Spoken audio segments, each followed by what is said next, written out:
Catherine and Dave are on our side. Besides, they'll be gone soon anyway. My hand froze at those words. Hey, you really gonna do this? Do it? That sounds awful. It's an accident, just an accident. John and his wife, Jane, were so engrossed in their conversation that they didn't even notice I was there. My younger son's wife said to me, "Please call the police immediately, Catherine." I immediately dialed 911. I'm Catherine Johnson. I just turned 71 last month. I've spent 50 years as a homemaker alongside my husband. Thankfully, we've had a joyful journey together. We've been blessed with 2 sons. It might seem ordinary, but I truly consider it a blessing. My husband, Dave, is the second-generation owner of a small wholesale company. He took over the company his father founded 20 years ago. Thanks to some loyal clients, the business has been running smoothly. Now, both our sons work at the company as executive vice presidents. Our eldest, John, graduated from a renowned university here in the US. He's always been top of his class and other moms often praised him. I was always so proud during parent-teacher conferences. Even in college, he worked hard and graduated as the valedictorian. After that, he joined our family business, which at the time was led by my father-in-law. He was always a bit too serious, and never seemed to understand how to approach women, so I was worried about his love life. But then, about 10 years ago, he introduced us to a lovely woman named Jane. From what I gathered, she didn't come from a wealthy family. But she always smiled at me and never forgot my birthday. She'd often bring over some home-cooked meals, saying, "I made too much, Catherine." She came across as kind, thoughtful, and smart. They haven't had children yet, but I adore them both. Our younger son, Robert, is a different story. Robert, unlike John, was never academically inclined. But he was always popular with the ladies. During college, he always had a different girl by his side. He barely graduated, and instead of joining the family business, he worked in a general corporation. That's where he met Sarah. Unlike Jane, Sarah is a bit standoffish and only interacts with us when necessary. She's punctual and would send gifts during Christmas and Thanksgiving and visits during holidays. But there's always been a distance. They chose to live in the next town over, buying an apartment. I never felt the warmth in her tone. After working for about 10 years at the corporation, Robert quit and joined our family business. But he's always been quite carefree, giving Dave and John quite a headache. Still, to me, he's my adorable son. I'm sure both John and Robert will continue to do their best for the company. One day, I was shopping alone. Spring was just around the corner. I was looking for some clothes to wear at the company events. Though they call me a full-time housewife, I'm also a director in name. I rarely go to the office, but occasionally I work from home, prepare gifts for our clients, and socialize with the CEO's wife. That's part of my job. Every year, as part of that job, I attend the new employee orientation. Heading to my favorite store in the mall. That's when I spotted a familiar figure. Jane. It looked like her. But she was walking with a man. John should be at work. Maybe I was mistaken, but I couldn't help but watch them. They entered a luxury brand store. I felt relieved. I must have been wrong. Jane is known to be frugal. I've never seen her with designer items before, and both John and Robert earn as much as any regular employee. Sure, they might splurge on special occasions. While John never says anything, Robert often complains to his boss, saying, "My pay is too low. I can't buy anything. I should have switched jobs." Robert also has kids, so his budget's probably tight. Anyway, it just doesn't make sense for Jane, being a full-time housewife, to visit such an upscale store. I made an unpleasant misunderstanding. I felt silly for my mistake and left. Soon after, it was time for our company's new employee orientation. This year, we welcomed 1 mid-career hire and 3 fresh graduates. Though we're not a large company, we hire about this many employees each year. All of them were from different states this year. I hope they'll stay with us for a long time. The orientation went off without a hitch. But there was an issue afterwards. As I approached the CEO's office, I heard Robert arguing with my husband. "This doesn't make sense. You must have done something." Robert, face red with anger, was confronting my husband. John was trying to calm him down. "What's going on?" I hurriedly asked. "The accounts don't add up," Robert shouted. "The accounts?" I was clueless. I asked her for more details. He explained the discrepancy in detail. "You must have skimmed off the top," my husband shot back. Robert retorted. "Don't be stupid.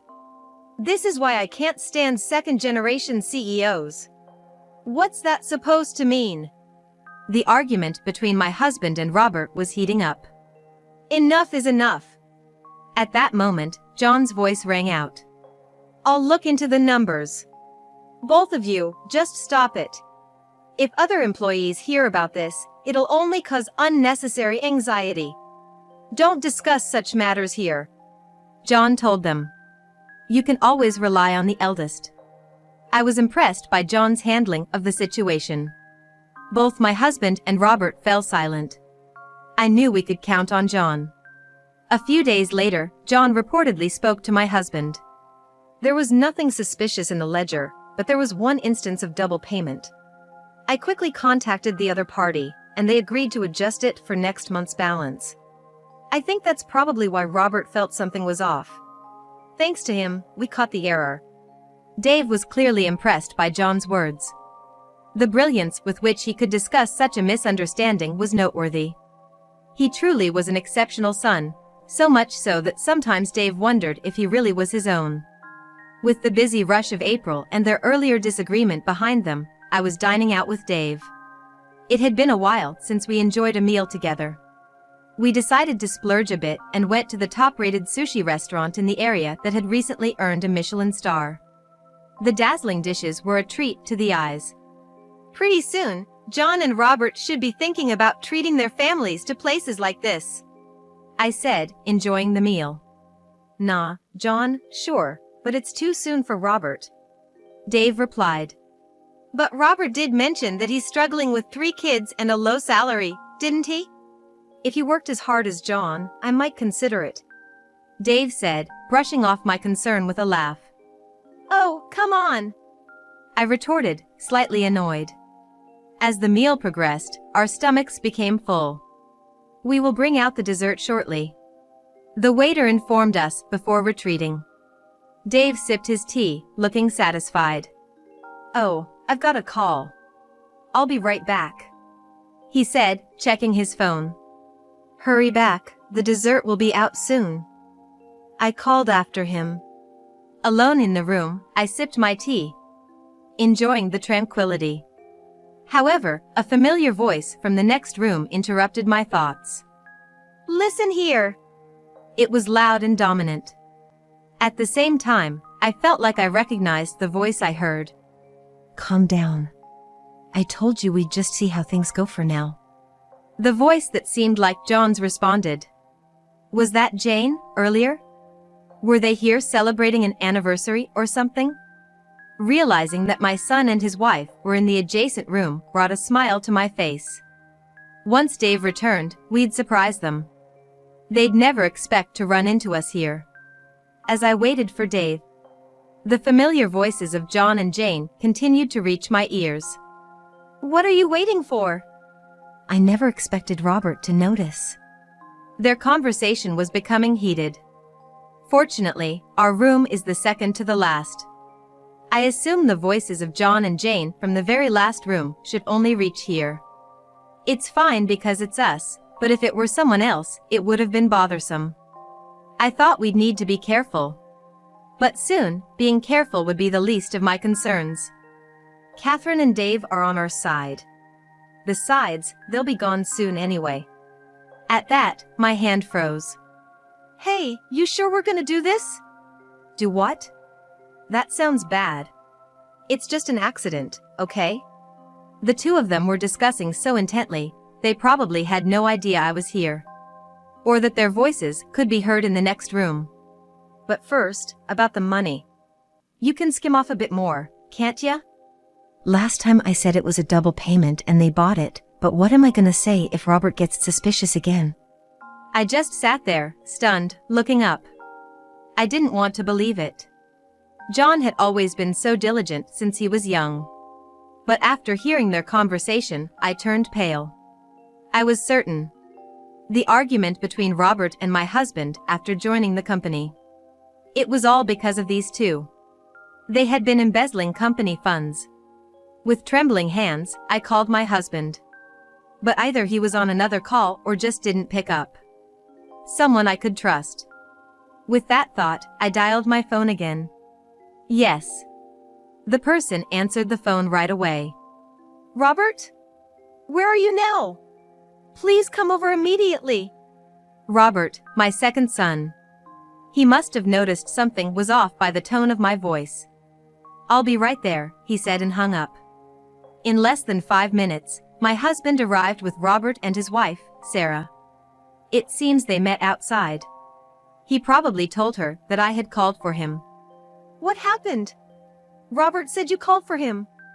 I silenced my husband by placing my index finger to my lips with a shush. The ice cream dessert that had arrived while my husband was on the phone was now melting.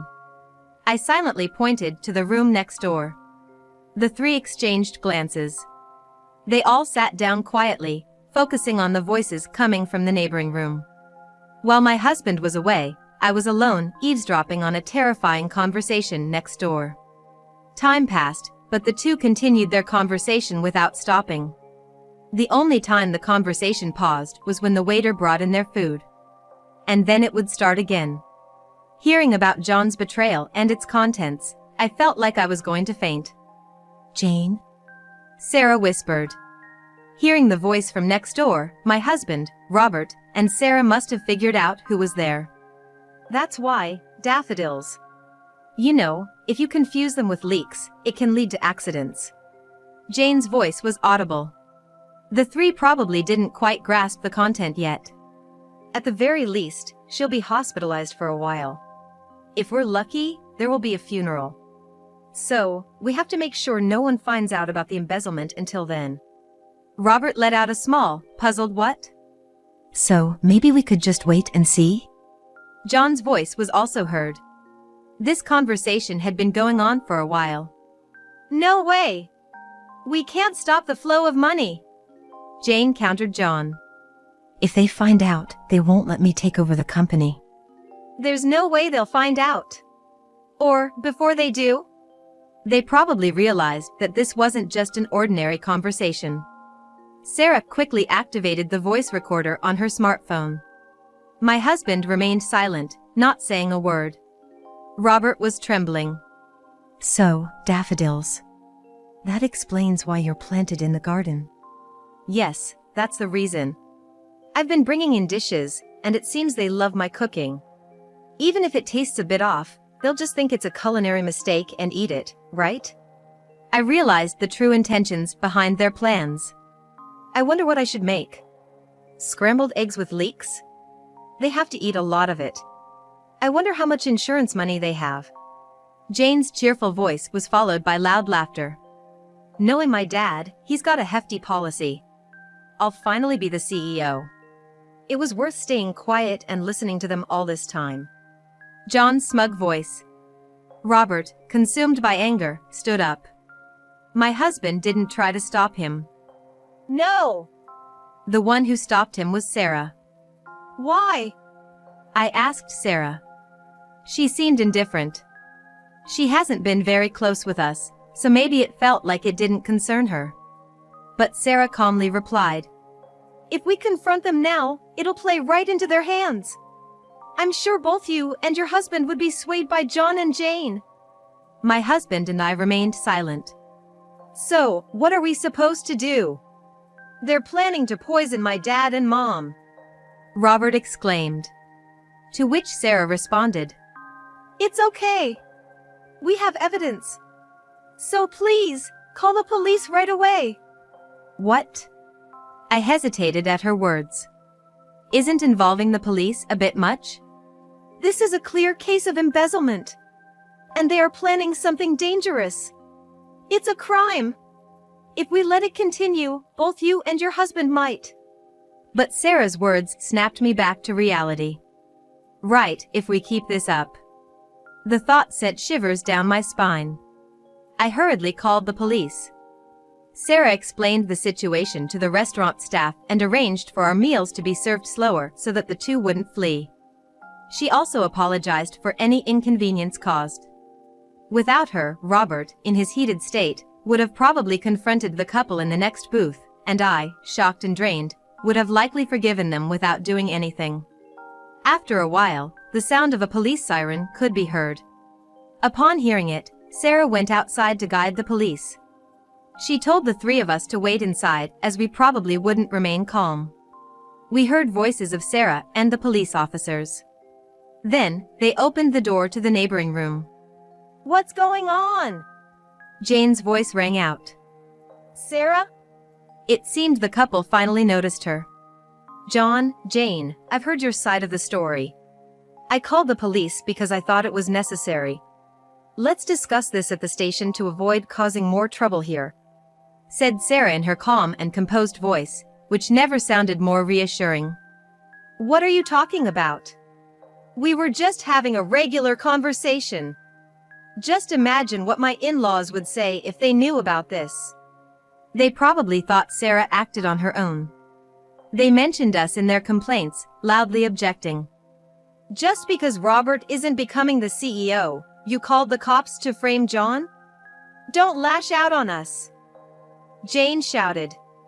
Hearing this from next door, my husband stood up. Dad.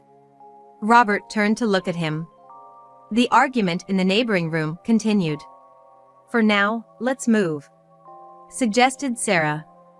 Following her, an officer asked, would you mind coming with us voluntarily? I don't want to. I haven't done anything wrong, Jane exclaimed.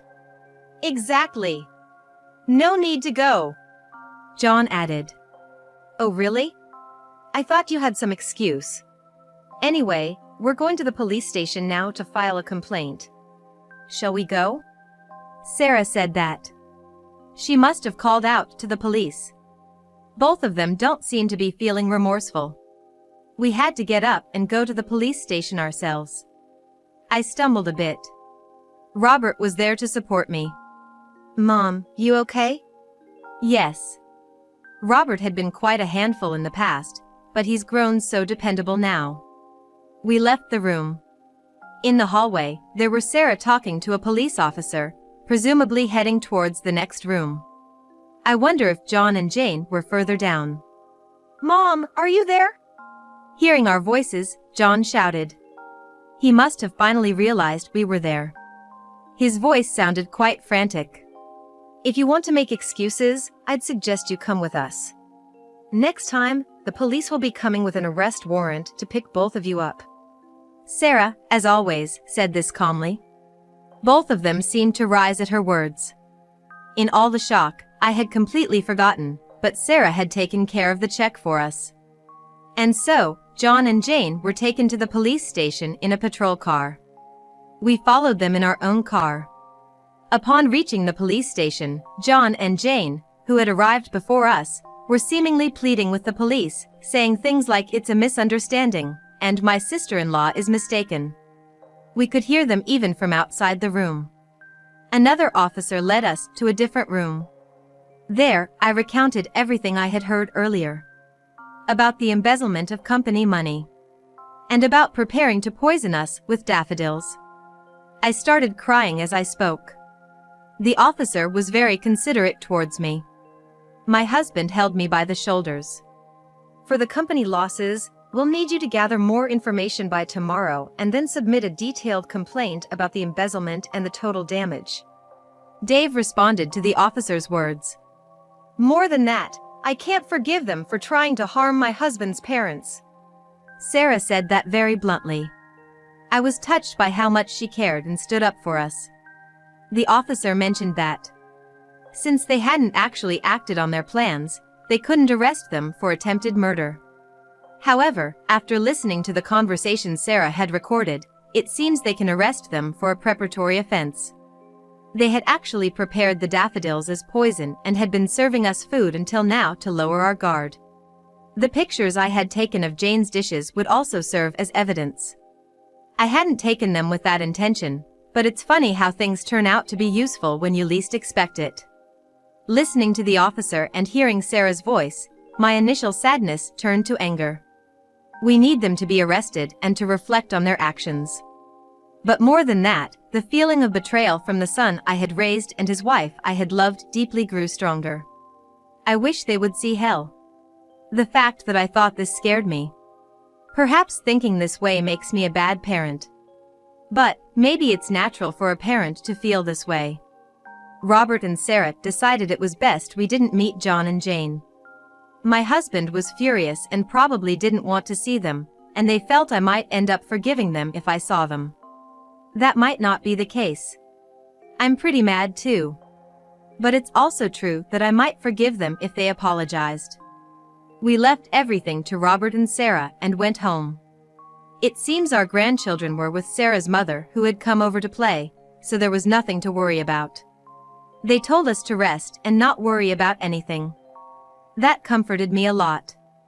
The next day, we got a call from the police. It seems John and Jane didn't admit to anything. But Robert managed to find out about the embezzlement and the amount within a day. Believe it or not, since their first year of marriage for about 10 years. They had been embezzling money, sometimes a few $100s each month, and sometimes larger amounts. In total, they had taken nearly $200,000. Hearing this, I felt like I was in total darkness. To think I had been deceived for so long. Sarah, who came over to console me, took care of the household chores and contacted the police on my behalf. It seems the kids are still being looked after by Sarah's mom. I feel terrible for causing them such trouble.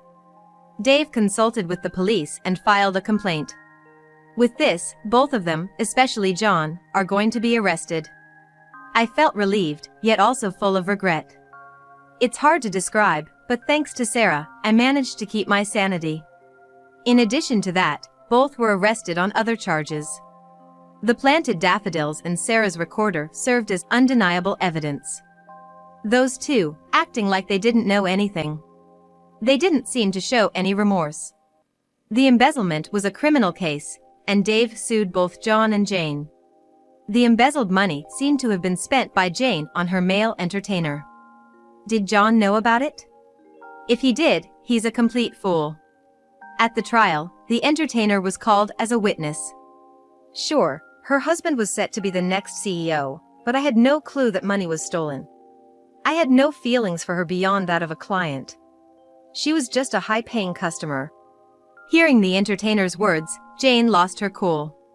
But you said you wanted to marry me. I supported your business. Jane shouted. What the hell are you talking about? John shouted back. Come on, you've got to know that's just a sales pitch. It's absurd, said the entertainer, dismissing Jane. Serves her right. I couldn't help but almost laugh. From this, it seems John probably didn't know. Apparently, the money was sent to John's not-so-wealthy parents. What a fool, caught by such a silly woman. In the end, both were found guilty. As for Jane, she even got rejected by her beloved entertainer in front of everyone.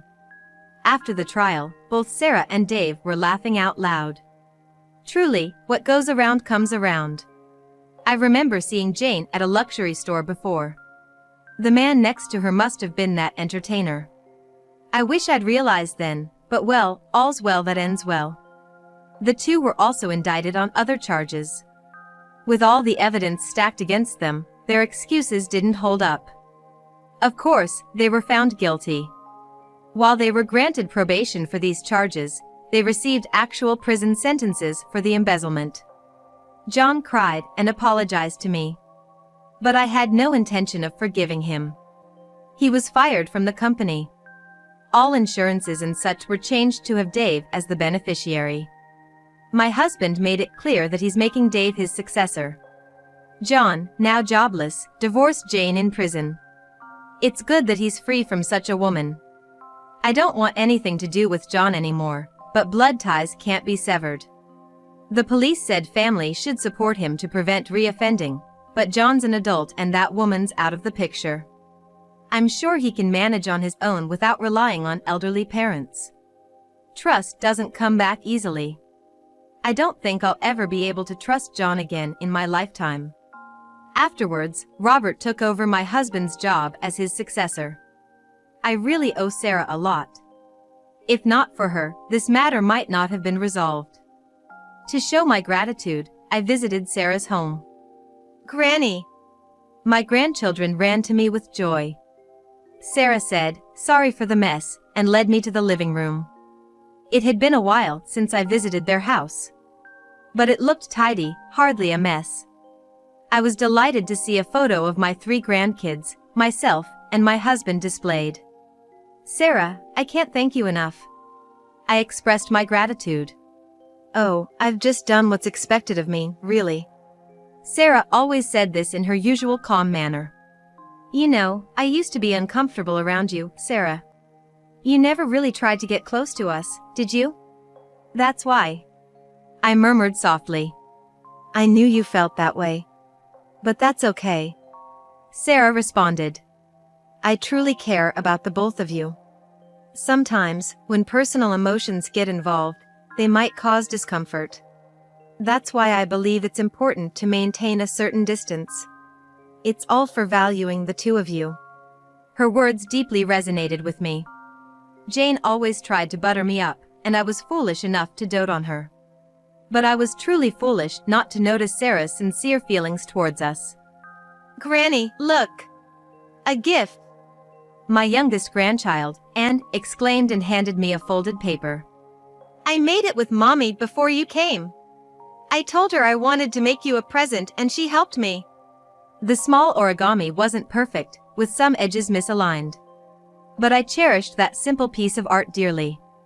"Oh, and thank you. Granny is really happy. I'll treasure it." My words seemed to delight Anne. I'm glad Robert married Sarah. With her around, I know Robert and my grandchild are in good hands. "Sarah, thank you so much. Let's keep supporting each other, okay?" My grandchild, looking puzzled at my words, smiled with a twinkle in her eyes, seemingly influenced by my joy.